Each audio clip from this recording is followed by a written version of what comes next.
Der er mange, der siger, ved du hvad, Fabiola, jeg er ligeglad, hvad for nogle kunder jeg får ind i min verden. Men er du nu også sikker på det?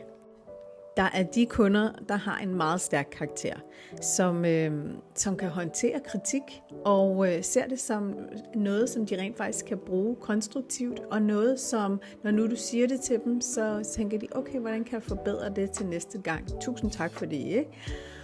Det er den type, som der tager personlig ansvar for deres liv og deres fremtid, og er klar til at rykke max.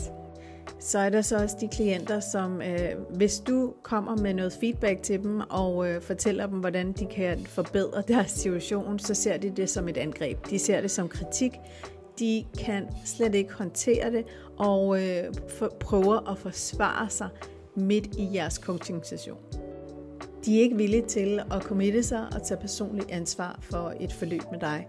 Og det gør, at